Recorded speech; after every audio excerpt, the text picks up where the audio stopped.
ಪ್ರಸಕ್ತ ಸಾಲಿನಲ್ಲಿ ಯೋಜನೆಯ ಎಲ್ಲ ಲಿಫ್ಟ್ ಕಾಮಗಾರಿಗಳನ್ನು ಪೂರ್ಣಗೊಳಿಸಿ ಗುರುತ್ವ ಕಾಲುವೆಗೆ ನೀರು ಹರಿಸಲಾಗುವುದರ ಜೊತೆ ಸಮತೋಲನ ಜಲಾಶಯದ ಕಾಮಗಾರಿಯನ್ನು ಪ್ರಾರಂಭಿಸಲಾಗುವುದು.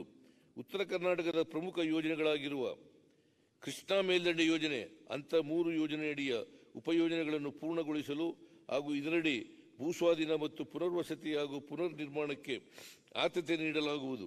ಕೃಷ್ಣಾ ನ್ಯಾಯಾಧೀಕರಣ 2ರ ಅಂತಿಮ ತೀರ್ಪಿನ ಬಾಕಿ ಇರುವ ಗೆಜೆಟ್ ಅಧಿಸೂಚನೆ ಹೊರಡಿಸುವಂತೆ ಕೇಂದ್ರ ಸರ್ಕಾರವನ್ನು ಒತ್ತಾಯಿಸುವುದರೊಂದಿಗೆ ಅಗತ್ಯವಿರುವ ಕಾನೂನಾತ್ಮಕ ಕ್ರಮಗಳನ್ನು ಮುಂದುವರಿಸಲಾಗುವುದು.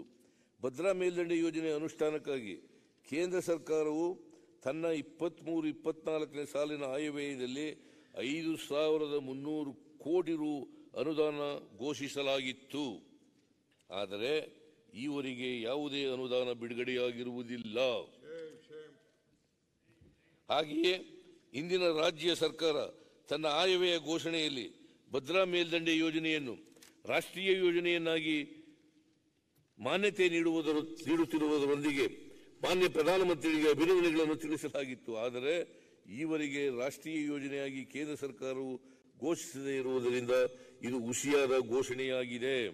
ಪ್ರಸಕ್ತ ಸಾಲಿನಲ್ಲಿ ಈ ಯೋಜನೆಯಡಿ ರಾಜ್ಯ ಸರ್ಕಾರವು ಚಿತ್ರದುರ್ಗ ಜಿಲ್ಲೆಯ ಸುಮಾರು 75,000 ಎಕರೆ ನೀರಾವರಿ ಸಾಮರ್ಥ್ಯ ಕಲ್ಪಿಸಲು ಯೋಜಿಸಿದ್ದು, ಆಯವ್ಯಯದಲ್ಲಿ ಘೋಷಿಸಿರುವಂತೆ ಅನುದಾನವನ್ನು ಬಿಡುಗಡೆ ಮಾಡಿ ಯೋಜನೆಯನ್ನು ರೈತರಿಗೆ ತಲುಪಿಸಲು ಸಹಕಾರಿಯಾಗುವಂತೆ ಕೇಂದ್ರ ಸರ್ಕಾರವನ್ನು ಒತ್ತಾಯಿಸಲಾಗುವುದು.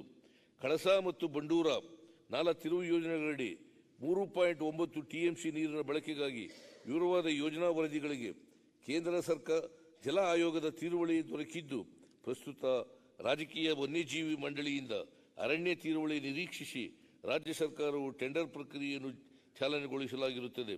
ಆದರೆ ಈ ನಡುವೆ ಕೇಂದ್ರ ಪರಿಸರ, ಅರಣ್ಯ ಮತ್ತು ಹವಾಮಾನ ಬದಲಾವಣೆ ಸಚಿವರ ಅಧ್ಯಕ್ಷತೆಯಲ್ಲಿ ನಡೆದ ರಾಷ್ಟ್ರೀಯ ವನ್ಯಜೀವಿ ಮಂಡಳಿಯ ಸ್ಥಾಯಿ ಸಮಿತಿ ಸಭೆಯಲ್ಲಿ ಅರಣ್ಯ ತೀರುವಳಿಯನ್ನು ಅನುಮೋದಿಸದೆ ಮುಂದೂಡಲಾಗಿರುತ್ತದೆ.